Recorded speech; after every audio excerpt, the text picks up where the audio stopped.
সকালের রোদের ঝিলিমিলি আলো পর্দা বেদ করে আশ্রে পড়ছে মেঝেতে। হালকা মৃদু হাওয়ায় জানালার দুধারের পর্দা নিচে উঠছে খানিক বাদে বাদে। চৌধুরী বাড়ির পেছনের দিকে বাগান নেই, তবে বড় বড় দুটো পেয়ারা গাছ আছে। আফসোসের বিষয়, সেই গাছে এখন অবধি কোনো পেয়ারা হয়নি। যাও হয়েছিল কসকস, খাওয়া যায় না। তবে সেখানে পাখিরা বাসা বানিয়েছে। সেই পাখির গুঞ্জন প্রান্তিকের কান বেদ করে মস্তিষ্কে প্রবেশে বাধা পড়েছে। তার মস্তিষ্কে বিচরণ করছে অপরূপ এক রমণী, যে মুহূর্তে বালিশ ছেড়ে তার বাহু আঁকড়ে ঘুমাচ্ছে। বাচ্চাদের মতো তার ঠোঁট দুটো উল্টে আছে। স্বপ্ন টপ্ন দেখছে বোধহয়। চোখের পাতা নড়ে উঠছে বারংবার। একটু নড়ে চড়ে উঠতেই মুখ ঢেকে গেল নিকোষ কালো কেশে। আনমনেই হেসে উঠল ও প্রান্তে থাকা ব্যক্তিটি। আলোর তেজ বেড়েছে। উদাম পিঠের উপর আলোর রোশনি এসে চিকচিক করছে। বালিশে মাথা নেড়ে আঙ্গুল নাচিয়ে খেলছে তার নিকোষ কালো চুলের সাথে। চোখের পাতা ফেলে ফেলে সে দেখছে মুগ্ধ দৃষ্টিতে। অ্যালার্ম ঘড়িটা বেঁচে উঠল। শরীর আলস্যে ভরে উঠল। উঠতে ইচ্ছে করছে না যে। হাতরে অ্যালার্ম বন্ধ করল সে। কিন্তু তার ঘুম যে বড্ড কাঁচা। কানের কাছে ঘ্যানর ঘ্যানর শব্দ হতে চোখ মিনিমিনি করল সে। ওপাশের ব্যক্তিটি তৎক্ষণাৎ চোখ বন্ধ করে বালিশে মাথা গুঁজল। অভিনয় পাক্কা খেলারই। উঠে বসল সে। গাড় ব্যথা করছে খুব। কি যে বলেছিল, শখ করে বালিশ ছেড়ে এদিকে ঘুমাতে। প্রেমে পড়লে মানুষ পাগলের সাথে সাথে গাদাও হয়ে যায়। গুম গুম চোখে এদিক ওদিক ফিরে তাকালো সে।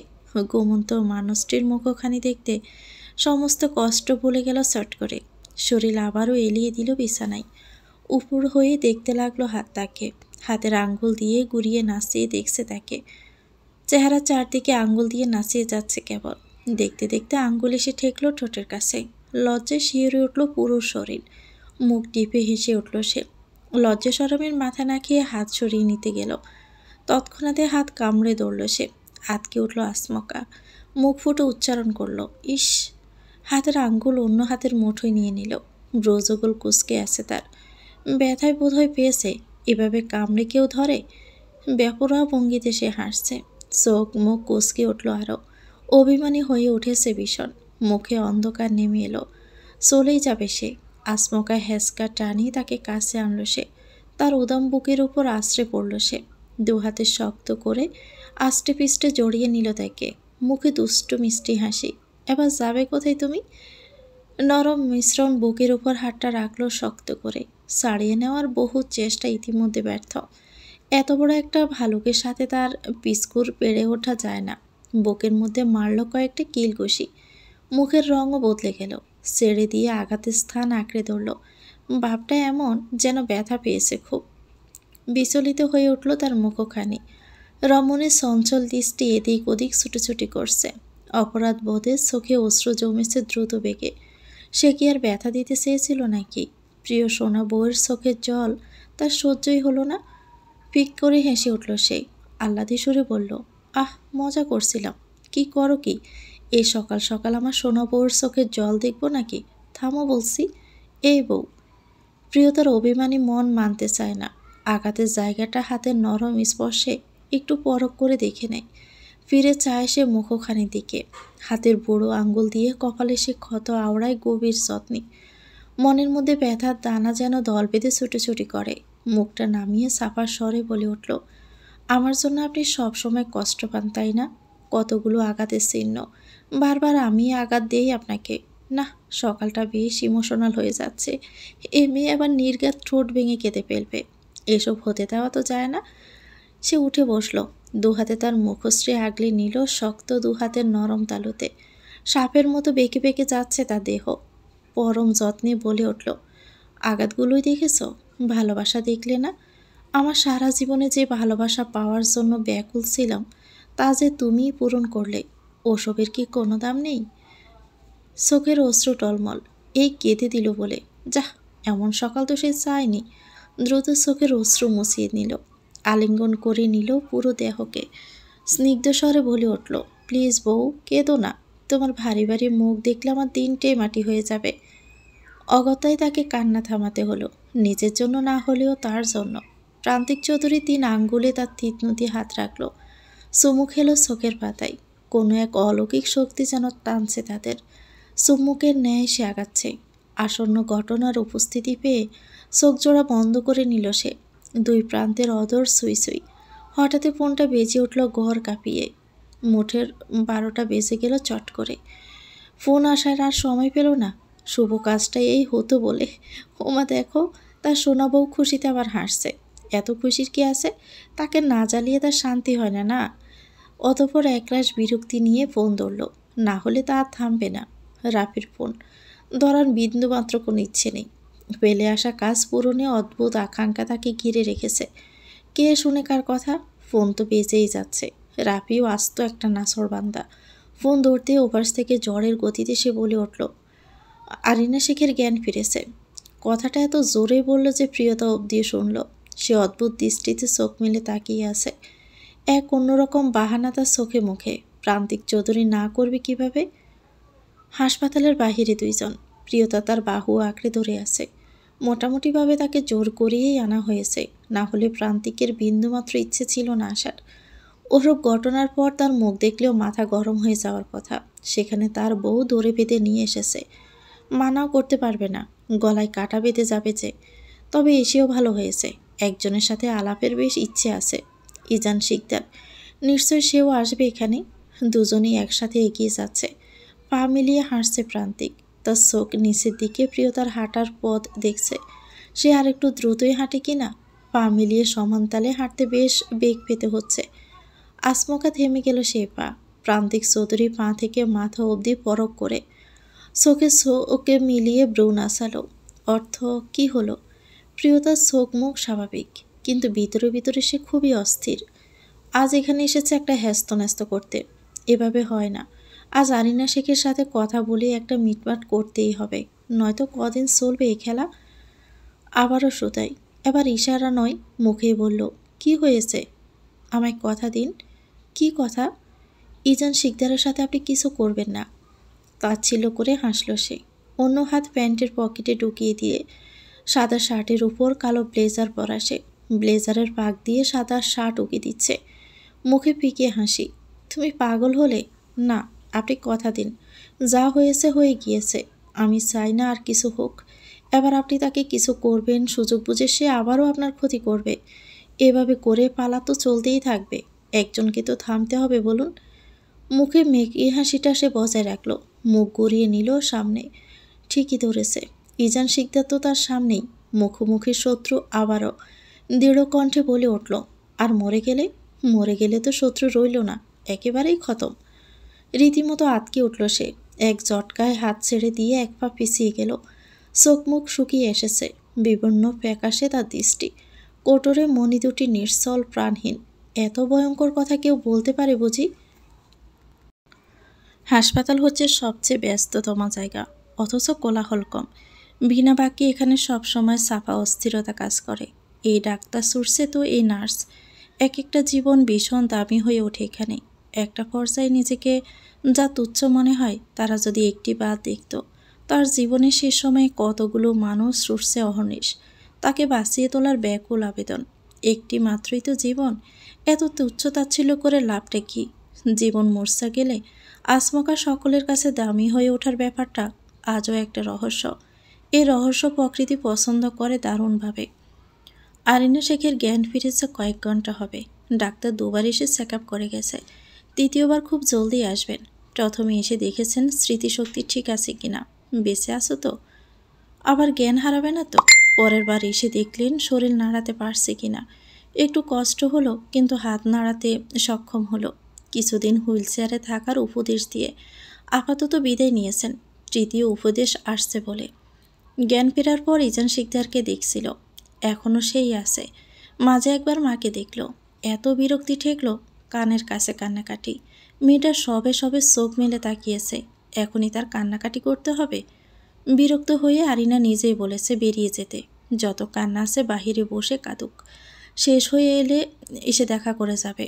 ইজান শিকদার বসেছিল পাশের নিঃস্ব ফুল গাছের মতো। তার ঘন কালো কেশগুলো হাওয়ায় দোল খাচ্ছিল ফুলের ন্যায়। আগ বাড়িয়ে একটি কথাও বলেনি, কিছু জিজ্ঞেসও করেনি। পাশে বসে রইল প্রহরের পর প্রহর। আরিনা বুঝতে পারে না এই ছেলেটার এত দর্শ হয় কিভাবে। অমন ভালো একটা ছেলে, লক্ষ্যে একটা বউ খুঁজে কবেই তো সংসার পেতে ফেলতে পারে, কিন্তু বসে আছে তার আশায়। জীবনে এই প্রথম তার আফসোস হচ্ছে, কেন প্রান্তিক চৌধুরী ইজান শিকদারকে ভালোবাসলে দোষের কি হতো? ইজান শিকদার কিছুক্ষণ আগে কক্ষ ছেড়ে বেরিয়েছে ডাক্তারের উদ্দেশ্যে। তার সাথে আলাপ আলোচনা করা ছিল, কিন্তু বেরিয়ে অনাকাঙ্ক্ষিত দুটো চেনা পরিচিত মানবকে দেখে অবাক হলো না মোটেও। প্রিয়তা প্রান্তিকের হাত চেপে আছে শক্ত করে। সে কি ইজান শিকদারকে ভয় দেখাচ্ছে? ওসব প্রান্তিক চৌধুরীকে তোয়াক্কা করে না সে। এখন প্রান্তিক চৌধুরী চেয়ে আরিনা ইম্পর্টেন্ট। তাদের দুজনের চোখাচোখি হলো, নীরব যুদ্ধ হলো দৃষ্টির মাধ্যমে। বিনা বাকি ইজান শিকদার পাশ কাটিয়ে চলে গেল। ডাক্তারের সাথে দেখা করা জরুরি। শ্বাসরোধ এবার ছেড়ে দিল প্রিয়তা। মনে স্বস্তি মিলল। প্রান্তিকের সাথে তার কোনো কথাবার্তা হলো না, কোনো কিছু হলো না। ভয়ের কিছু নেই তো আবার। রিসিপশনে দাঁড়িয়ে কথা বলছে প্রিয়তা। এতটুকু ব্যাপার থেকে বোঝা যায় প্রান্তিক চৌধুরীর অবহেলা। অনিচ্ছা থাকা সত্ত্বেও তাকে এখানে জোর করে আনানো হয়েছে। সে নিঃস্বপে দেওয়ালের কোনায় ঠায় দাঁড়িয়ে। প্রিয়তার আশেপাশে অনেক মহিলা দাঁড়িয়ে আছে। তার দাঁড়ানো তো সম্ভব নয়। আচমকায় তীব্র সুগন্ধি এসে নাকে ঠেকল। অপরিচিত এই গ্রাণ উপস্থিতি দিচ্ছে কোনো রমণীর। পাশেই দাঁড়িয়ে বোধহয় খুব টের পাচ্ছে। কাছাকাছি দাঁড়ানো নাকি? মাথা নিচু করে নাড়িয়ে যাচ্ছে। পায়ের জুতা জোড়া দেখে বুঝে ফেলল কোনো নার্স বোধ হয়। তোয়াক্কা দিল না তেমন। তার দৃষ্টি সামনের দিকে। রিসিপশনের লোক ছেড়ে আবার ডাক্তারকে ধরেছে প্রিয়তা। আজ সকলের মাথা যেন চিবিয়ে খাবে। পাশের সুগন্ধি ঘ্রাণ আরও জোরালো হলো। তাকে মাতাল করার সর্বোচ্চ চেষ্টা চলছে। নার্সের মেয়েটা এবার একটু গা ঘেঁষে দাঁড়ালো। শরীরের সাথে শরীরের সংস্পর্শ আসতেই প্রান্তিক চৌধুরী এড়িয়ে দাঁড়ালো। হাসির শব্দ শোনা যাচ্ছে। মুক্ত জোরে পড়েছে যেন। প্রান্তিক চৌধুরী আর চোখে তাকালো। মেয়েটার হাসি তার চোখে পড়ল। ঠোঁটে গাঢ় লাল লিপস্টিক। চোখের ইশারা দিচ্ছে অন্য কিছু। নার্স মেয়েটি পিক করে হেসে বলল, ভয় পাচ্ছেন? প্রান্তিক দাঁত এক পাটি বের করে হাসল। মাথা দুলিয়ে বলল, জি, বউকে অসম্ভব রকমের ভয় পাই। আবারও সে হাসির শব্দ। প্রান্তিক হাসল ঠোঁট বাঁকিয়ে। মেয়েটার গলার স্বর অমায়িক। অনেক পাঠক বলবে আমি বানিয়ে বলছি কিংবা বেশি বলছি। না, যা হচ্ছে তাই। মেয়েটি অসম্ভব রূপবতী, যা আমার মতামত। গুলিয়ে ফেলবেন না যেন। হ্যান্ডসাম ছেলেরা বউদের ভয় না পেলে ভালো লাগে না। একটু একটু ভয় পেতেই হয়। আমি একটু একটু না বোন, পুরাটাই পাই। বোন বানিয়ে ফেললেন? ইস! সেবার না হাত ধরে বললেন, আমি তোমার রোমিও, তুমি আমার জুলিয়েট। হাস্যোজ্জ্বল মুখখানি পাংশুটি বর্ণ ধারণ করল মুহূর্তেই। স্মৃতির পাতা নাড়িয়ে যাচ্ছে দ্রুত। মেয়েটিকে এখন চেনা চেনা লাগছে। বছরখানেক আগের কথা। তখন সেবার গাড়ি দুর্ঘটনার পর হাসপাতালে এসে ভর্তি হয়েছিল সে। তেমন গুরুতর কিছু না, পায়েই একটু চোট পেয়েছিল। মেয়েটির সাহসের কারণে এতক্ষণ বাদে প্রান্তিকের মাথায় ঢুকল। মলিন হয়ে যাওয়া হাসি আবারও পেরিয়ে আনলো। মিষ্টি সুরে বলল, কিন্তু আপনি তো প্রত্যাখ্যান করেছিলেন, মনে আছে? বলেছিলেন আমি আপনার রোমিও না। মেয়েটির হাসির স্বর দ্বিগুণ হতে চেয়েও চেপে গেল। হালকা কেশে গলা শীতল করে নিল। মধুস্বরে বলল, তার রোমিও সাহেব, নতুন জুলিয়েট জুটিয়ে ফেলেছেন দেখছি। আমরা সকলেই তো রোমিও হতে চাই। জুলিয়েট পাবো না তা কি করে হয়? কথার তেজ এখনও আগের মতোই আছে। শুধরে গেছেন দেখছি। তা অফার কি এখনও আছে? এটা কি রেস্টুরেন্ট পেয়েছেন ম্যাম? সিজন নতুন অফার নিয়ে হাজির হব। ভালো কথাই তো বলতে শিখে গেছেন। আগেও বলতাম, আপনি কানে নেননি। এখনও প্ল্যাটিং করছেন। ভুল বুঝবেন না। হাতের অনামিকা আঙ্গুল দেখিয়ে বলল, সত্যি শুধরে গেছি। মানতে কষ্ট হচ্ছে। মেনে নিন, আমার বউ এদিকে আসছে। এদিক থেকে ওদিক হলে আপনাকে সহ আমাকে জবাই করবে। সাবধানে থাকুন ম্যাডাম। প্রান্তিক সামনে ফিরল। প্রিয়তা ততক্ষণে তার কাছেই চলে এসেছে। নার্সার তার বড়মশাইয়ের আলাপ দূর থেকে খেয়াল করেছিল সে। ব্রজগোল কুচকে নাক খাড়া করে রেখেছিল। কান খাড়া করে শোনার আগে প্রান্তিক ফিরে তাকালো। চালাক বটে লোকটা। প্রান্তিক এগিয়ে এসে তার হাত আঁকড়ে ধরে বলল, কথা হয়েছে? খবর কি এখন? প্রশ্নের ভাঁজে প্রশ্ন ছড়ল তীক্ষ্ণ কণ্ঠস্বরে। কে মেয়েটা? নার্স। আপনি চিনেন নাকি? এতক্ষণ কি কথা বলছিলেন? কিছু না, এমনি। অনেক তো হেসে হেসে কথা বলছিলেন, আর এখন বলছেন কিছু না। দাঁড়ান আমি জিজ্ঞেস করে আসি। আরে না না, কি করো? বলছি। বছরখানেক আগে হাসপাতালে ভর্তি হয়েছিলাম, তখন মেয়েটির সাথে দেখা হয়েছিল। এখনও কথা বলেন? এটা জিজ্ঞেস করলে কই ভাবলাম হাই হুতুশ করবে, জিজ্ঞেস করবে কী জন্য হসপিটালে ভর্তি হলাম আর তুমি কিনা মেয়েটিকে নিয়ে পড়ে আসো। আমার ইম্পর্ট্যান্ট কি নেই তোমার কাছে? প্রিয়তা কিন্তু বলতে গিয়েও থেমে গেল। চক্ষু শীতল করে মেয়েটির দিকে ফিরল। মেয়েটি দাঁড়িয়ে নেই, চলে গেছে। ইনসিকিউরিটি ফিল সে করে না। প্রান্তিক নিশ্চিত এখন তাকে ভীষণ ভালোবাসে, মারাত্মক ভালোই না হয় বাসে, তবু ভয় হয় এক অতীত নিয়েই কি ঝামেলায় আছে, আরেকটা এসে যদি আবার হাজির হয়। ভালোবেসে কি ফাঁদেই না পড়ে গেছে মেয়েটা। দুজনে যাচ্ছে আরিনার কক্ষের দিকে। প্রান্তিকের হাতের মুঠোই প্রিয়তার হাত। বেশ শান্ত স্বরে জিজ্ঞেস করলো, ডাক্তার কি বলল? এখন সুস্থ আছে, কথাবার্তা বলতে পারে, তবে হাঁটা চলা নিয়ে অসুবিধা হবে, স্ট্রেস দেওয়া যাবে না একদম। প্রান্তিক পট করে থেমে গেল। বলল, তাহলে আমাদের যাওয়ার দরকার নেই, আমাকে দেখে ও উত্তেজিত হয়ে পড়বে। প্রিয়তে বিরক্তি নিয়ে তাকালো, হাত টেনে বলল, বাহানা রেখে চলুন তো সাথে। কত কুকর্ম যে করবেন আপনি। আমি কোনো কুকর্ম করিনি তো। কি করেছেন? সাধু সন্ন্যাসী নাকি আপনি? পুজো করব এমন কাজও তো করেননি। প্রান্তিক মুখ বুজে শুনে নিল সমস্ত কথা। মুখ বুজে কথা শোনা ছাড়া কোনো উপায় নেই। ইদানিং খেয়াল করলো তার ধৈর্য ভীষণ বেড়ে গেছে। দুজন দাঁড়িয়ে কক্ষের সামনে। প্রিয়তা হাত ছেড়ে দিয়ে বলল, আপনি যান, আমায় দেখে হাইপার হয়ে যেতে পারে। তা ঠিক, আমায় দেখে খুশি হয়ে চুমুটুমু খেলে কিন্তু তুমি কষ্ট পাবা না। প্রিয়তা চমকে তাকালো, কি বলল লোকটা? প্রান্তিক দাঁত বের করে হেসে বলল, চলো আমার সাথে, নজরে রাখতে পারবে। এত নজরে রাখতে পারবো না। যার ভালো থাকার সাথে থাকার এভাবেই থাকবে, শত নজরে রেখেও কোনো কাজ হবে না। যার থাকার ইচ্ছা এভাবেই থাকবে। আমার তো 7 জনম মরণের পরেও তোমার সাথে থাকার ইচ্ছে। যা কার্যকলাপ করেছেন, মনে তো হয় না আমরা একসাথে থাকতে পারবো। এজন্যই তো প্রায়শ্চিত্ত করতে এলাম। যান এবার। প্রান্তিক দম নিল, দরজা খুলে পা বাড়ালো ভিতরে। ঠান্ডা শীতল রুম, পুরপুরে বাতাস ঢুকছে জানালা দিয়ে। পুরো রুম স্বচ্ছ শুভ্র। মাঝে বিছানা পেতে শুয়ে আছে আরিনা, সাদা চাদরে আবৃত তার দুর্বল দেহ। দৃষ্টি জানালার দিকে। একপাশে কেবিনেটে কিছু ওষুধপত্র পড়ে আছে, অন্যদিকে মনিটরিং ডিভাইস। আইসিইউতে ছিল গত 17 ঘন্টা, জ্ঞান ফিরেছে 5 ঘন্টা আগে। এখন কিছুটা সুস্থই বলা যায়। কানের কাছে খসখস পায়ের শব্দে বিন্দুমাত্র তোয়াক্কা করল না সে। অনাকাঙ্ক্ষিত ব্যক্তির কণ্ঠস্বরে কপালে ভাঁজ পড়ল কিছুটা। বুকের হৃদস্পন্দন ছুটল তরঙ্গ বেগে। সত্যি কি সে? মুখ ঘুরিয়ে অনাকাঙ্ক্ষিত ব্যক্তির মুখশ্রী দেখে তবদা খেয়ে গেল। কোঠর থেকে অশ্রু গড়িয়ে পড়ল কয়েকটা, তবু চোখ মুখ শক্ত করে রাখল। প্রান্তিক চেয়ার পেতে এগিয়ে এসে বসল। ঘড়ির কাঁটা ঘুরছে আনমনে। মিনিট কয়েক পেরোনোর পর সে বলতে শুরু করলো, এখন কেমন আছো?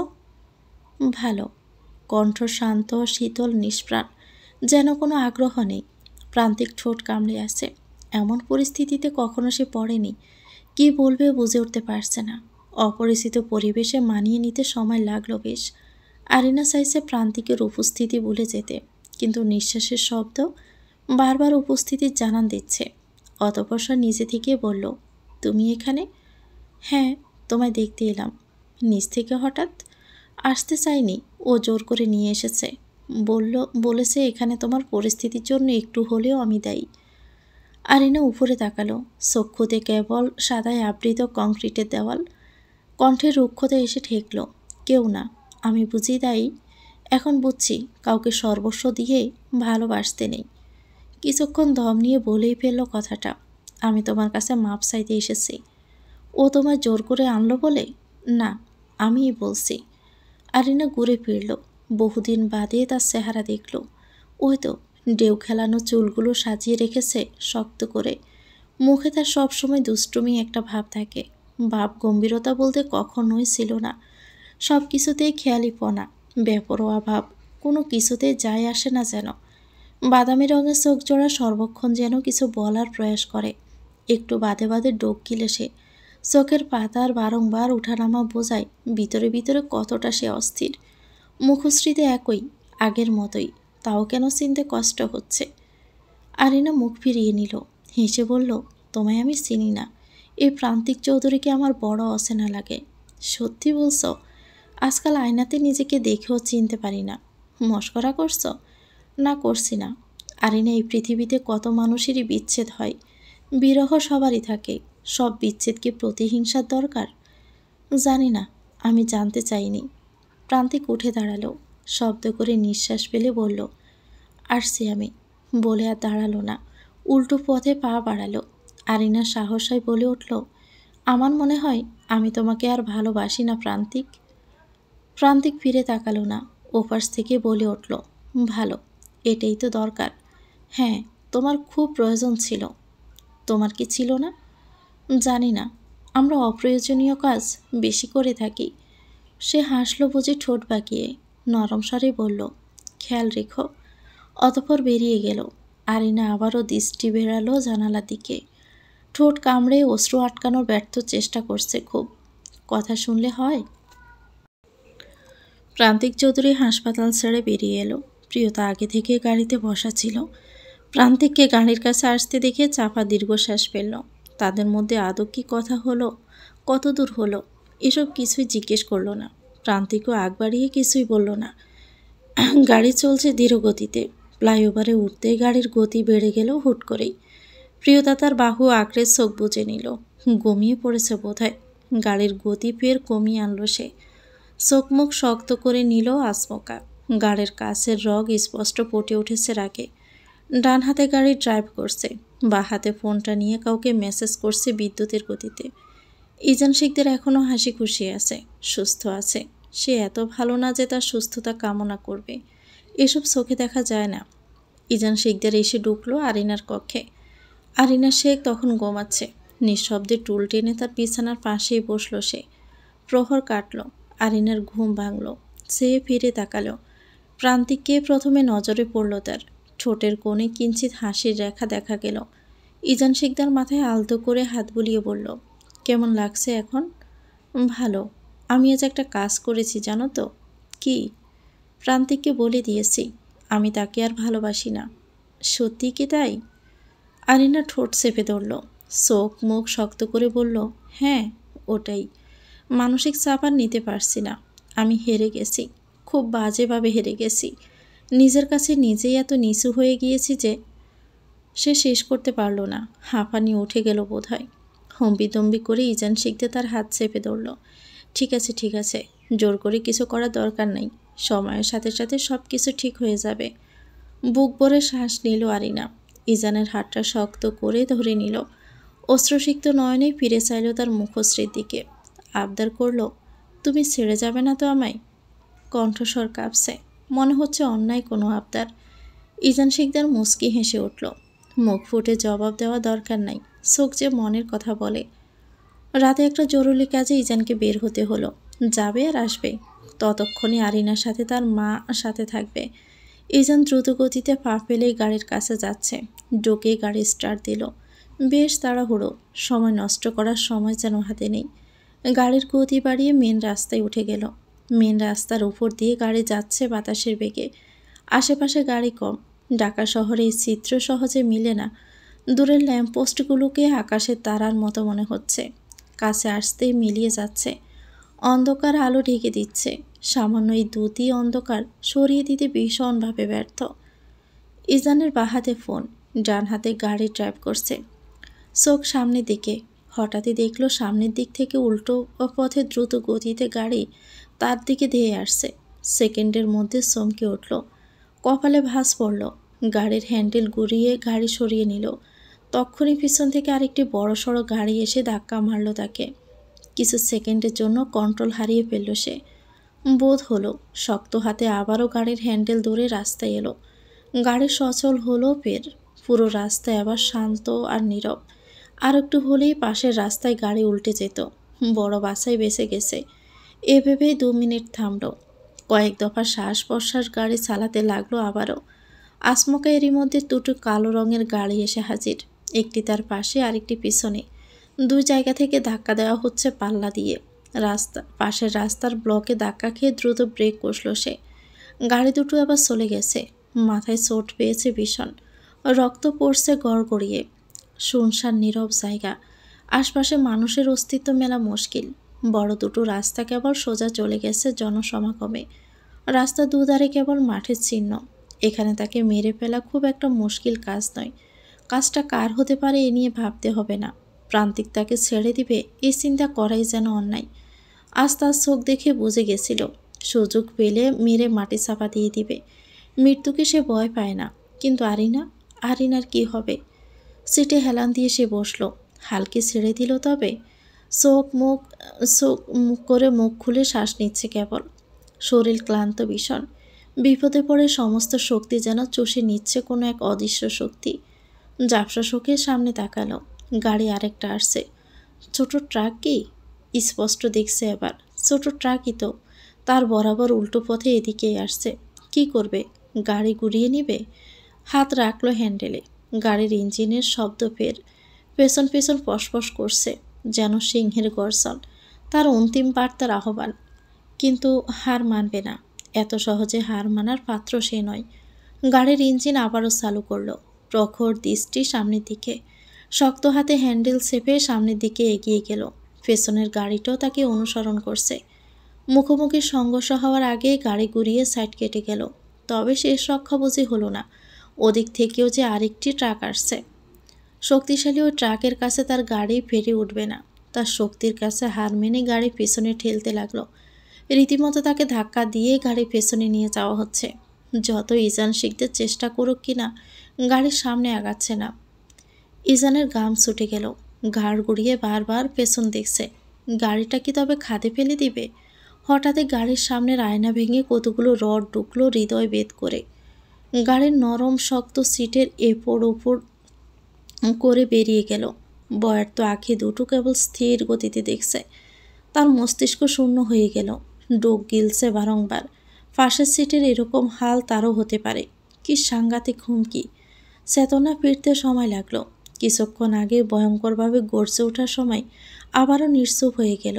ইজান শিখদের সিটে মাথা হেলিয়ে দ্রুতভাবে শ্বাস প্রশ্বাস নিচ্ছে। এ কীরকম সাপ সিঁড়ি খেলা! সে হচ্ছে একটা ইঁদুর। বড় বিড়াল ছানা তাকে ধরে ছেড়ে দিচ্ছে, মেরে ফেলছে না আদৌ। মৃত্যুর মতো কঠিন আর বাড়িবহুল শব্দটা আজ ভয় দেখাচ্ছে তাকে। ফোনটা বেজে উঠল। সে চমকে উঠল। হাতড়িয়ে নিচ থেকে ফোন তোলে। Unknown number. কার হতে পারে সে জানে। সময় নষ্ট না করে তুলে নিল। ওপাশ থেকে হাসির শব্দ। গলা ফাটিয়ে কেউ হাসছে। অন্ধকারে গা শিউরে ওঠা হাসি। ইজান শিকদার কানে ফোন চেপে আছে। হাসি থামল। ওপাশ থেকে বলল, বেঁচে আছিস? আসিস, না হলে ফোন রিসিভ করলে কিভাবে? তুই কি আমায় মারতে চাস? আমি চাইলেই তা করতেই পারি। ডেমো দেখলি কি না? ইজান শিকদার মাথাটা আবারও সিটে হেলিয়ে দিল। তাচ্ছিল্যে হাসি তার চোখে মুখে। প্রান্তিক চৌধুরী কি আর ওসব দেখতে পেল নাকি? না, পায়নি। তাই তো দ্বিগুণ উৎসাহে বলল, বেঁচে থাকিস। তোর কিছু হয়ে গেলে আমার বউকে আমি কি জবাব দিব? ও একটু বেশি ভালো কি না? তোর কিছু হলে বলবে আমি করেছি। সাবধানে থাকিস। আবারও সে কুখ্যাত হাসির শব্দে ফোন কেটে দিল। ইজান শিকদার হেসে উঠল আসমকা।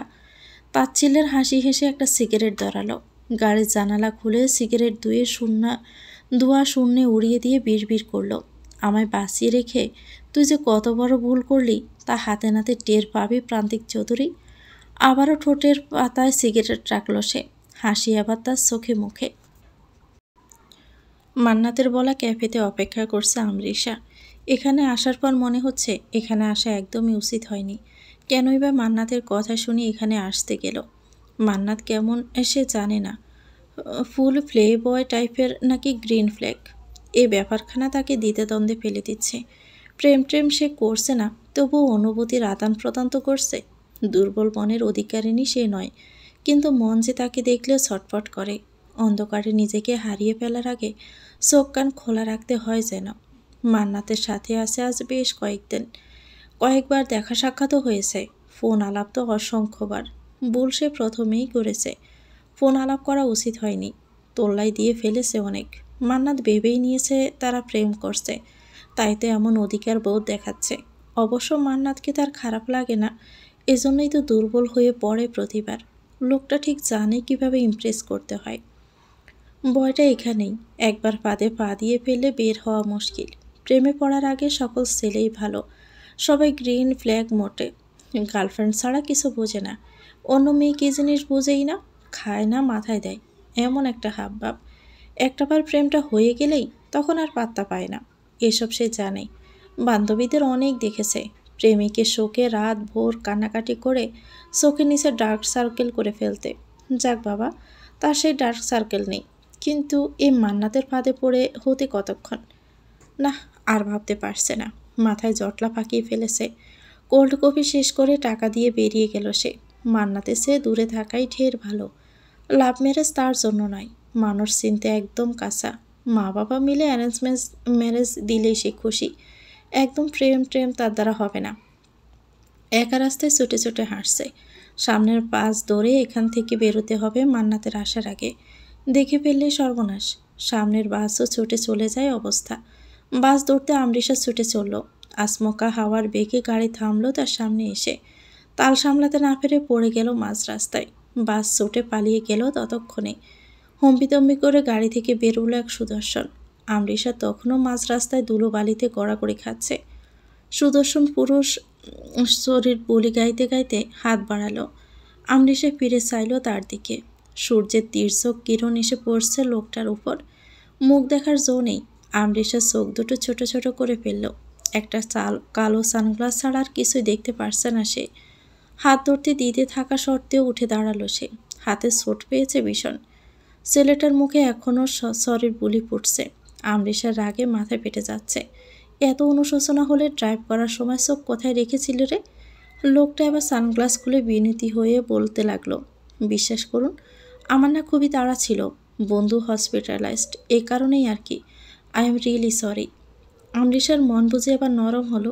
আহারে, বেচারার বন্ধু হসপিটালাইজড, তাই তো এত তাড়াহুড়ো করছিল। সে বুঝতে পেরেছে। নরম সুরে বলল, it's okay. No no, it's not okay. আপনি হাতে চোট পেয়েছেন, আমার সাথে ফার্মেসিতে চলুন। ওসব কিছু না, আপনি যেতে পারেন। আপনাকে এভাবে রেখে চলে যাওয়া ভীষণ অন্যায় হয়ে যাবে যে।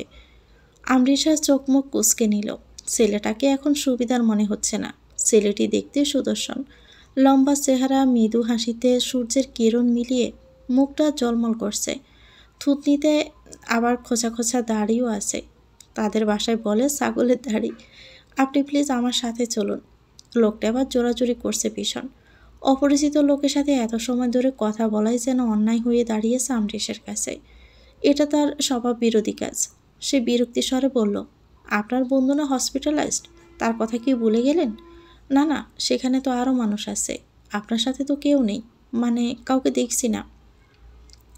চোখ কপালে তুলল আমরিশা। ছাগলে বলে কি? কেউ নেই বলে কি সে আবার তার গাড়িতে চড়বে? পিছন থেকে শক্ত কণ্ঠে কে বলল? কেউ একজন বলল, ও একা, এটা তোকে কে বলল? আমরিশা থমকে দাঁড়ালো কয়েক মুহূর্ত। মান্নাত। শুকনো ডোক গিলল সে, গলা শুকিয়ে আসছে। দূর, এই লোকটার কারণে দেরি হয়ে গেল, না হলে এতক্ষণে সে পালিয়ে যেতে পারত। মান্নাতের জুতার শব্দও গাঢ় হচ্ছে। এদিকেই আসছে সে। মান্নাতের উপস্থিতিতে বাতাসের প্রবল ধাক্কা গায়ে লাগলো তার। সে পাশেই দাঁড়িয়ে। ছেলেটার গলার স্বর নেমে এলো। শুষ্ক গলায় বলল, তুই? মান্নাতের তীক্ষ্ণ প্রশ্ন, তুই এখানে কি করছিস? মিরাজ একগাল হেসে বলল, তেমন কিছু না, একটা অ্যাক্সিডেন্ট হতে যাচ্ছিল এই আর কি। ম্যাম, লাস্টবার রিকোয়েস্ট করছি, আপনি কি আমার সাথে যাবেন? ও আমার সাথে যাবে মিরাজ, তুই ভাগ এখান থেকে। কি অদ্ভুত দোস্ত, আমি যার সাথেই কথা বলি সেই দেখি তোর জিনিস হয়ে যায়। আমরিশার চোখ মুখ কুচকে দুজনের কথা শুনছে। এরা কি দুজন দুজনকে চিনে? মান্নাত চোয়াল শক্ত করল। কথা না বাড়িয়ে আমরিশার হাত চেপে ধরে হাঁটা ধরল। মিরাজ কিছুক্ষণ চেয়ে দেখে ঠোঁট বাঁকিয়ে হাসল। তারপর সানগ্লাস পরে গাড়িতে বসল। আমরিশার হাতে লাগছে। চোট পাওয়া হাতেই আবার চেপে ধরেছে মান্নাত। হাঁটছে বিদ্যুতের গতিতে। পা মিলাতেও কষ্ট হচ্ছে যেন। তার মৃদুস্বরে মান্নাতের কান অবধি পৌঁছাতে পারছে না। এক পর্যায়ে দপ করে রাস্তায় থেমে দাঁড়ালো শক্ত পায়ে। বাধা পড়ে পিছনে ফিরে তাকালো মান্নাত। আমরিশার রাগে চোট পেয়ে আছে। মান্নাতের হাতের বাঁধন নরম হলো। এগিয়ে এসে বলল, কি হয়েছে? দৌড়ে বেঁধে আমায় কোথায় নিয়ে যাচ্ছেন? এই তো সামনের ক্যাফেতে, সেখানে চলো। না, আমি বাসায় যাব। বাসায় যাবে মানে? তুমি না আমার সাথে দেখা করতে এসেছ? এ কি, কাঁদছো কেন? কাঁদছি মনে সুখে। হাতে কি হয়েছে তোমার? এতক্ষণে দেখার সময় হলো? দেখি, চলো চলো, ওই তো ফার্মেসি। লক্ষ্মী সোনা, রাগ করে না, চলো আমার সাথে। হন্তদন্ত হয়ে মান্নাত একাই ছুটল ফার্মেসিতে। যাওয়ার আগে হাতের ফুলে তোড়া দিয়ে গেল আমরিশার হাতে। রাগ ততক্ষণে গলতে শুরু করেছে আমরিশার। হালকা গোলাপি রঙের গোলাপ ফুলগুলো গোলাপি রঙের একটা কাগজে মোড়ানো। মেডিসিন নিয়ে ছুটে বের হলো সে। আবারও তাকে সাবধানে ধরে বেঁধে নিয়ে গেল ক্যাফেতে। একটা টেবিল দেখে বসে পড়ল। শর্ট করে মেডিসিন নিয়ে তার হাতে লাগিয়ে দিতে লাগলো। আমরিশের নিশ্চুপ নয়নে দেখছে। মান্নাত খুব মনোযোগ দিয়ে তার হাত ধরে আছে। শক্ত হাতের উপর তার নরম হাতখানি। অতি সাবধানে হাতের উপর পু দিয়ে চলছে। আর কেবল বলছে, রাস্তা হাঁটার সময় একটু দেখে শুনে হাঁটবে না? কি যে করো নাই সব। আমরিশা জবাব দিতে পারছে না। সে হারিয়ে গেছে এই লোকটার যত্নের কাছে। সে হারিয়ে যাচ্ছে। লোকটিকে অসম্ভব সুন্দর লাগছে। সাদা শার্টে এত মানিয়েছে যে মনে হচ্ছে নজর লেগে যাবে। চুলগুলো এত পারফেক্টভাবে আটসাট করে বাঁধানো যে খুলে এদিক ওদিক সরছে না। কয়েকটা চুল কেবল কপালের কাছে এসে জড়ো হচ্ছে। তাও আমরিশের মনে মনে একটা কথা ওড়াচ্ছে, কি সুদর্শন লোকটা। প্রান্তিক প্ল্যান করছে হানিমুনের। বিয়ের এতগুলো দিন পেরিয়ে গেল, অথচ এখন অবধি বেচারা হানিমুন করতেই পারল না। দুঃখটা যেন বুকে এসে বাঁধে। কিভাবে কোথায় হানিমুন করতে যাবে সব ঠিক করলো। এসবের চক্করে দু একবার ভুলবশত প্রিয়তার ডাক ইগনোর করে ফেলেছে। জ্বর তো সেখান থেকেই শুরু। প্রিয়তা এখন কিছুক্ষণ পরপরই তাকে খোঁচা মারছে। যেমন তেমন খোঁচা না, বুক জ্বালাপালা করে দেওয়া খোঁচা। রান্নাঘরে প্রিয়তা যখন সকালে নাস্তা তৈরি করছিল, তখনই প্রান্তিক উঠকে এসে জোরে বসলো। প্রিয়তা তাকে একটা ধমকে দূরে সরিয়ে দিল। বউ নিয়ে প্রান্তিক মশাই আছে বড় বিপদে। মেয়েদের আগে এত ঝামেলার মনে হয়নি। হ্যান্ডেল করা খুবই সহজ। এখন এসে বুঝতে পেরেছে সব মেয়ে আর বউ এক সিজ না, দুটোই ভিন্ন। নরম আহ্লাদে সুরে বলল, কি হয়েছে বউ? চুরির মতো দাঁড়ালো কথাবার্তা। একদম কাছে আসবেন না বলে দিলাম। কাছে এলে ঘচাং করে গলা কেটে দিব। হাতে দাঁড়ালো চুরি দেখে দু কদম ফিসিয়ে গেল প্রান্তিক। এই কম বয়সে বউয়ের হাতে খুন হওয়ার বিন্দুমাত্র শখ তার নেই। প্রিয়তা একা একাই বিড়বিড় করছে। কী সব বলছে প্রান্তিক শুনতে পারছে না। কি ভাবেন কি নিজেকে? হ্যাঁ, আমাকে মগের মোলক মনে হয়? প্রিয়তার নাম আমার। বেশি তড়িগড়ি করে একদম গলা ফাঁক করে দিব, জিব্বে কেটে নিব। অন্য মেয়েদের সাথে রসের আলাপ করা, চোখ উঠিয়ে মাছকে খেতে দিব। দেখুক মেয়ে, আমিও দেখি মেয়ে দেখে কিভাবে। প্রান্তিক যান হাতে নিয়ে রান্নাঘর থেকে ছুটে পালালো। সাংঘাতিক কথাবার্তা। অথচ বিয়ের পর কোনো মেয়ের সাথে রসের আলাপ তো দূরের কথা, ভালো করে সেও দেখেনি বউয়ের বয়ে। প্রিয়তা কি আর এসব বুঝবে? বুঝবে না। বউরা কিছু বুঝতেই চায় না। এরা নিজেরাই বড় বুঝদার। খাবার টেবিলে সকালের নাস্তা সাজানো। দাদাজানের মুখের সামনে খবরের কাগজ নিয়ে বসে আছেন। প্রান্তিক অপেক্ষা করছে বউয়ের। নিশ্চিত দাদাজানের সামনে উল্টাপাল্টা কিছু বলবে না। না, বলবে না। দাদাজানের সামনে প্রিয়তা লক্ষ্মী মেয়ে। খাবার এসে গেছে। পাউরুটি, টোস্ট করা, ডিম পোস, সাথে ধোয়া ওঠা 1 কাপ চা। খাবারগুলো দাদাজানের। প্রান্তিকের জন্য তাই এসেছে, কিন্তু প্রান্তিকেরগুলো যেন একটু বেশি শক্ত শক্ত লাগছে। প্রান্তিক এদিক ওদিক উল্টে দেখল। আরে এত পোড়া পাউরুটি! নিচু স্বরে এই কথা বলতেই প্রিয়তা শাসনের সুরে বলল, যাই পেয়েছেন তাই খান। বলে চোখ রাঙালো। প্রান্তিক মহাদয় মাথা নেড়ে চায়ের সাথে ভিজিয়ে তাই খাওয়া শুরু করলো। কি নজর রে বাবা! এ যেন গিলে ফেলল। প্রান্তিককে বউয়ের বয়ে পোড়া রুটি খেতে দেখে দাদাজান আড়ালে হাসলেন। তবুও হাসির শব্দ প্রান্তিকের কান অব্দি এসে পৌঁছালো। সে চোখ মুখ কুঁচকে তাকালো। তার অসহায়ত্বের সুযোগ নিচ্ছে সবাই। দাদাজান বলে উঠলেন, একদমই ঠিক আছে। এটাই তোর সাথে হওয়া উচিত ছিল। প্রান্তিক চিবিয়ে চিবিয়ে শব্দ করে খাচ্ছে, যেন জবাব দিচ্ছে, আসছে, এমনই হওয়া উচিত। প্রিয়তা আবারও এলো ফলের জুস নিয়ে। এমন শব্দ করে খেতে দেখে কড়া গলায় বলে উঠল, শব্দ করে কেন খাচ্ছেন? যা রুটি দিয়েছ, এভাবে না খেলে পেটে হজমই হবে না। পছন্দ না হলে চলে যান। কে খেতে বলেছে? প্রান্তিক আর কথা বাড়ালো না। কি দরকার ভাই? এখন তাও যা পোড়া রুটি কপালে জুটেছে, পরে তাও জুটবে না। কোন দিন খাতা বালিশ সব বের করে দিয়ে বলবে বাসা থেকেই চলে যান। আর দাদাজান যা চিজ, তার পক্ষে জীবনেও নিবে না। এরপর একদিন বলবে দুনিয়া ছেড়ে বিদায় দিন। বিদায় নেওয়ার কথা মনে আসতে বিষম খেয়ে উঠল সে। প্রিয়তার চোখ রাঙিয়ে বলে উঠল, কোন মেয়ের কথা ভাবছেন এত মনোযোগ দিয়ে? নাকি তারা আপনাকে মনে করেছে? বিষম থেমে গেল সাথে সাথে। জীবনে এত ধাক্কা একসাথে সে কখনো খায়নি। হজম করতেই কষ্ট হচ্ছে। রেগে যে উঠে যাবে সে সুযোগ নেই। দুটো কথা বলবে সে সাহসও নেই। অতঃপর মাথা নিচু করে পোড়া পাউরুটি গিলতে লাগলো। খেতে এখন আর খারাপ লাগছে না আসলে। আমরিশা কি মান্নাতের প্রেমে পড়েছে? পড়েই গেছে। এক পা অলরেডি কাদায় গড়াগড়ি খাচ্ছে।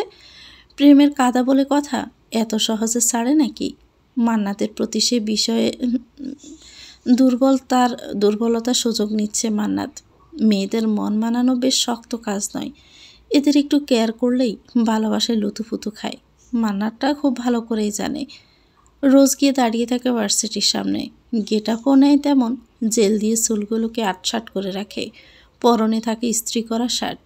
আজ পড়েছে আকাশি রঙের শার্ট ইন করা জিন্সে। হাতা পোল্টগুলো উঠিয়ে রেখেছে কোনোই অবধি।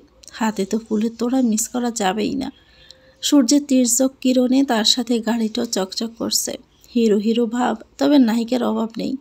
মেয়েরা সব থেকে বেশি প্রভাবিত তাদের বান্ধবীদের কথায়। এ এক অদ্ভুত সত্য। আমরিশার মনে যে মান্নাতের জন্য অনুভূতি আছে তা টের পেয়েছে বান্ধবীদের কল্যাণে। এরা এক একজন মান্নাতকে দেখেই ফিদা। এত বড় লোক ছেলেকেই বা হাতছাড়া করতে চায়। এরই মধ্যে যখন জেনেছে আমরিশা ছেলেটাকে পাত্তা দিচ্ছে, তখন তো উঠে পড়ে লেগেছে। আমরিশার কি মাথায় গিলু আছে? থাকলে কি আর এমন ছেলেকে হাতছাড়া করে? ছেলেটা কি হ্যান্ডসাম, তার সাথে আবার বড় লোক। আহ, সোনায় সোহাগ আসে। সোনার ডিম পাড়া হাঁসকেও ফেলে দেয় বুঝি? বান্ধবীদের এমন কানাকানি শুনে আমরিশার মাথা পুরোপুরি গেছে। আগে তো এভাবে অর্ধেক গেছিল, এখন 16 কলা পূর্ণ হলো। এখন তার মনে হচ্ছে মান্নাত উপযুক্ত। এসব ভেবে প্রেমে আছড়ে পড়ছে। মন্দ নয়, পড়েছে স্বেচ্ছায়, কিন্তু স্বেচ্ছায় সে বের হওয়া সম্ভব নয়। একবার মনের আদান প্রদান হয়ে গেলে ফিরিয়ে নেওয়া যায় না। প্রেম এক জ্বলন্ত অগ্নিকুণ্ড। হয়তো ভালোবেসে সুখের নীড় করবে, নয়তো সে জ্বলন্ত অগ্নিকুণ্ডে জ্বলে পড়ে যাবে। কিন্তু মরবেও না, বেরও হতে পারবে না। সম্ভব নয়। এক এক দিন এক এক বাহারি ফুল নিয়ে হাজির হয় সে। আজ হাতে হলদে সূর্যমুখী ছড়াছড়ি। মিলিয়ে আবার আমরিশাও পড়েছে হলদে। এতক্ষণে বুঝলো আসার আগে কেন বারবার ফোন করে জিজ্ঞেস করেছিল কী রঙের জামা পরেছ। ইস, একটাই তো মন, আর কতবার মনকে নিয়ে নিবে লোকটা। বান্ধবীগুলো তাকে দেখতে পেয়ে জ্বালাচ্ছে। ইস, কি প্রেম! দেখলি আমরা ঠিকই বলেছি, ছেলেটা তোর জন্য পারফেক্ট। এত ভালো ছেলে আজকাল হয় নাকি? একটা বার সুযোগ দিয়েই দেখ না। তাদের কথাবার্তায় আড়ষ্ট হয়ে যায় সে। চোখে মুখে রক্তিম আবার সাপ। সত্যি বলতে মেয়েদের জীবনে প্রথম ধ্বংসই হয় এসব বান্ধবীদের হাতেই। হ্যাঁ, জানি সকলে একমত হবেন না। না হন গিয়ে আমার কি, আমি দেখেছি তাই বলেছি। কিন্তু সবার আবার নিঃশেষ হয়ে যায় না। কেউ প্রাণ ফিরে পায়, কেউ পায় প্রাণ বোমরা। কাছে আসতে দেখে ভদ্রলোকের মতো গাড়ির দরজা খুলে দাঁড়িয়ে আছে। ফুলগুলো হাতে দিয়ে যত্নে গাড়িতে তুলিয়ে দিয়েছে। তারপর দরজা আটকে নিজের সিটে এসে বসেছে। এতটুকু কর্মকাণ্ডেই বান্ধবীগুলো মরি ঢং যত সব। গাড়ি চলছে আপন মনে। আমরিশা জানে না কোথায় যাচ্ছে, তবে যাচ্ছে কোথাও। রোজই তো চাই, ঘুরে ফিরে খাওয়া দাওয়া করে দারুণ সময় কাটায়। এভাবেই চলছে সপ্তাহখানেক। তবে আজ কোথায় যাচ্ছে? ফুলগুলো চমৎকার, দু একটা ছবি না তুললেই নয়। ছবিতে ক্যামেরা ভর্তি। পোষালো না তেমন, মান্নাতের দামি ফোনটা এগিয়ে দিল। এতে ছবি ভালো আসে। আচ্ছা, মান্নাত কি সত্যি প্রেমে পড়েছে? আলবাত পড়েছে। না হলে প্রান্তিকের শালিকে নিয়ে ঘোরাঘুরি বালাই ষাট জবাই করে ছেড়ে দিবে প্রান্তিক। যদি জানতে পারে তার শালিকা সাহেবকে নিয়ে ঘোরাঘুরি, তাহলে তো হয়েছে। যদিও মেয়েটা থেকে এখন সরাসরি কিছু বোঝা যাচ্ছে না। আমরিশা খোলাখুলিভাবে কিছু বলছে না। বললে রক্ষা পেত। প্রান্তিক হাতে নাতে দৌড়ে ফেললে বলে দিত দুজন দুজনকে ভালোবাসে। সে সত্যিই ভালোবাসে, সত্যিই আগলে রাখতে চায়, আর সেও থাকতে চায়। তখন অসুবিধে ছিল না। আজ যে করেই হোক মনের খবর জানতেই হবে। গাড়ি থামলো একটা ভবনের সামনে। আমরিশার নাক কুচকালো। গ্যারেজের কাছে তারা কেন এসেছে? তারপর জানলো নিচতলা গ্যারেজ, উপরে ঘর আছে।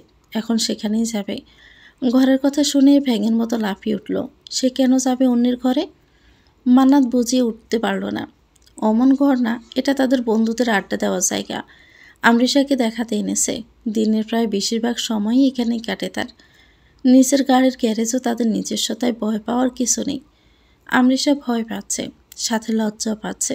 দুজন শেয়ানা ছেলে মেয়ে এক একটা রুমে থাকবে, এটা কি ঠিক হবে? ঠিক ভুলের বিচার করার আগেই তারা দোতলায় চলে এলো। বিশাল বড় ঘর, মনে হচ্ছে কোনো স্টুডিও।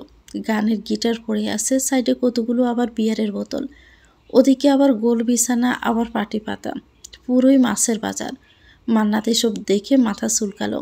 যাবার আগে বারবার বলে দিয়েছে পরিষ্কার করে রাখতে, ওরা কিছুই করেনি। রাগে শিরা ফুলে উঠল, ইচ্ছে করছে এক একটাকে ধরে না থাক, এবার রাগ সংবরণ করলো। আমৃষা ফুল হাতে ঠোঁট মিলিয়ে মুচকি হেসে তার মুখের দিকে তাকিয়ে আছে। তাকে স্নিগ্ধ লাগছে ফুলের মতোই।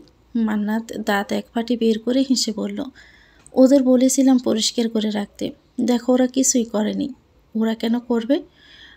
আপনি পরিষ্কার করুন। শুধুই কি আমাদের সকলের, সবার কাছে চাবি থাকে। সবাই বলতে এই আমি, প্রান্তিক, আলফি, আশিক, মৌনতা, সবার কাছেই। ঘরের মাঝামাঝি এসে শটাং করে দাঁড়ালো আমৃষা। থেমে থেমে বলল, ভাইয়া যদি এসে পড়ে? না, ও এখন ছুটি ছাড়া আসে না। বাসায় বউ আছে তো, তোমার বোনকে রেখে আমাদের সময় দিবে নাকি? আমৃষা লজ্জা পেল বোধ হয়, বলল, কিন্তু যদি বাকিরা আসলে আসুক, সমস্যা কি? তোমার ভাইয়া না এলেই হলো। হাতটা ধরে ঘরের মধ্যে আনলো তাকে, এবার ছেড়ে দিল।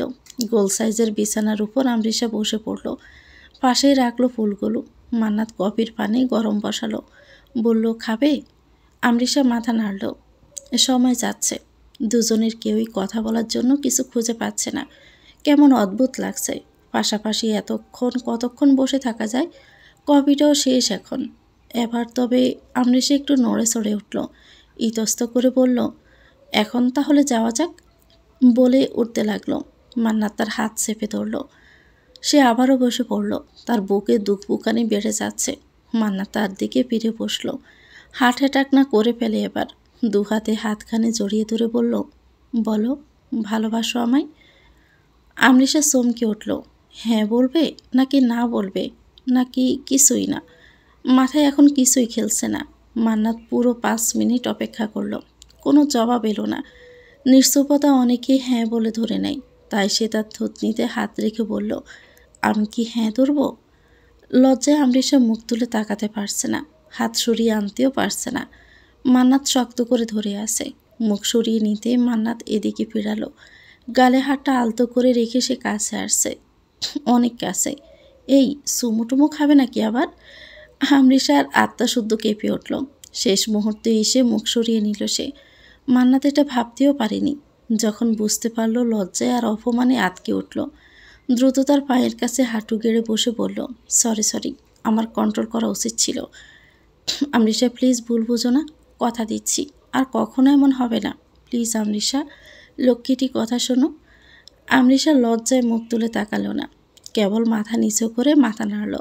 মান্নাত আহত হলো, করুণ স্বরে বলল, প্লিজ ফিরে তাকাও না, এমন করো না, সত্যি আমার ভুল হয়ে গেছে। আমৃষা তাকালো। 2 সেকেন্ডের চোখাচোখিতে আরও লজ্জা পেয়ে গেল। সে চোখ সরিয়ে নিল মুহূর্তেই। হেসে উঠল আনমনে। স্বস্তি ফিরে এলো মান্নাতের। মেজের উপর আসন পেতে বসে বলল, যাক বাবা, কথা দিচ্ছি, তোমার পারমিশন ছাড়া এক ধাপও আর আগাবো না। এই তো তোমার কসম। আমৃষা না হেসে পারল না। মান্নাতও হাসছে, তবে বেশিক্ষণ টিকল না। দরজায় এর মধ্যে ঠক ঠক শব্দ করছে। এখন আবার কে এলো? কেই বাসবে? মান্নাত উঠে দাঁড়াতেই প্রান্তিকের গলা ভেসে এলো। চেঁচিয়ে বলছে, ভিতরে কে আছিস? এই দরজা খোল। মান্নাত ভয়ার্ত দৃষ্টিতে ফিরে তাকালো। আমৃষা অবস্থা আরও বেহাল দশা। রক্তশূন্য মুখ নিয়ে উঠে দাঁড়ালো। চটপট করছে কই মাছের মতো। হায় হায়, ভাইয়া এসেছে, এখন কি হবে? দুজনের মুখ ছাওয়াছাওয়ি করছে।